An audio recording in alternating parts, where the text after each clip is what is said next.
Hello friend, स्वागत है उसका BK to Z में। और एक इम्पॉर्टेंट क्वेश्चन है सोशल साइंस क्लास 10 जिनका एग्ज़ाम 20 फरवरी को होना है बोर्ड का।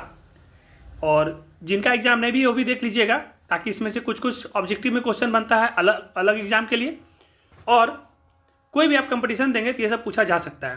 तो ज़्यादा देर का वीडियो नहीं बनाएंगे, 2 से 3 मिनट में ख़त्म करेंगे, लेकिन ध्यान से पूरा सुनिएगा और इसको समझने का कोशिश कीजिएगा। अगर फिर भी कोई दिक्कत लगे तो आप एक बार लिख लीजिएगा। ठीक है, इसको शुरू करते हैं।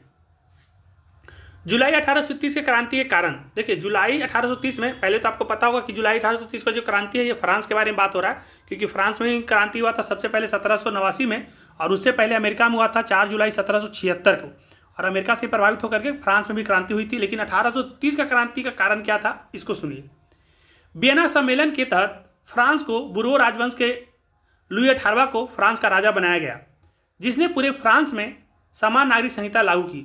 जब बुर्बो राजवंश का शासन आया तो जो लुई 18वां था, जब फ्रांस का राजा बना, तो उन्होंने सभी पे समान नागरिक संहिता लागू किया, जो सभी के लिए, सभी नागरिकों के लिए बहुत हित में था और अच्छा था।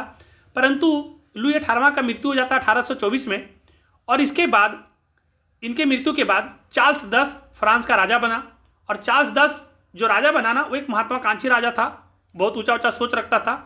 परंतु जो फ्रांस में फिर से अपना निरंकुश शासन कायम करना चाहता था, अपने उद्देश्य को पूरा करने के लिए चार्ल्स 10 ने सामंतों के नेता पोलिग्ने को अपना प्रधानमंत्री बनाया। और क्या किया, पोलिग्ने को प्रधानमंत्री बना दिया। प्रधानमंत्री बनते ही पोलिग्ने ने समान नागरिक संहिता को समाप्त कर दिया। अब जो लुई 18 ने समान नागरिक संहिता लगाया था, और उनका 1824 में मृत्यु हो जाने के बाद जब पोलिग्ने को प्रधानमंत्री बनाया जाता है तो समान नागरिक संहिता को हटा दिया जाता है, चार्ल्स 10 के द्वारा इसको बनाया जाता है।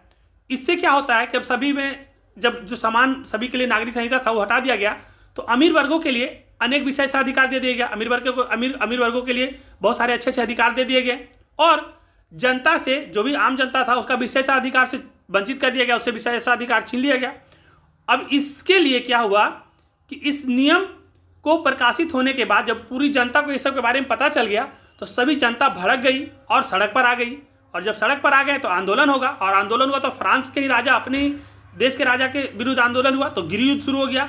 और जब ये गृह युद्ध शुरू हो गया ना, तो जो चार्ल्स 10 जो बनाया था पोलिग्ने को प्रधानमंत्री, ये क्या किया कि 31 जुलाई 1830 को भाग गया और वो चला गया इंग्लैंड। तो ये जो घटना हुआ 1830 में, तो यही सब जो घटना हुआ, यही सब को घटना को विश्व इतिहास में फ्रांस क्रांति के नाम से, 1830 के क्रांति के नाम से जानते हैं। एक क्वेश्चन और इंपॉर्टेंट होगा 1848 का क्रांति, तो इस वीडियो को आप अच्छा से 1 से 2 बार सुन लीजिए, उसके बाद 1848 का भी क्रांति लाएंगे। लेकिन आप लोग बिल्कुल मिस मत करिएगा, क्योंकि जो भी टॉपिक लाएंगे वो आपके एग्जाम के लिए बहुत जरूरी होगा, वरना हम कोई वीडियो लाएंगे ही नहीं। तो इसीलिए आप लोग अच्छे से सुने और ध्यान रखें मेरे बातों को, डरे बिल्कुल भी नहीं। सारा पेपर का एग्जाम काफ़ी आसान होने जा रहा है, जितना हम लोग पढ़ाएं उससे बाहर क्वेश्चन नहीं आएगा, डरना बिल्कुल भी नहीं है। ठीक है, समाप्त करते इस वीडियो को, धन्यवाद।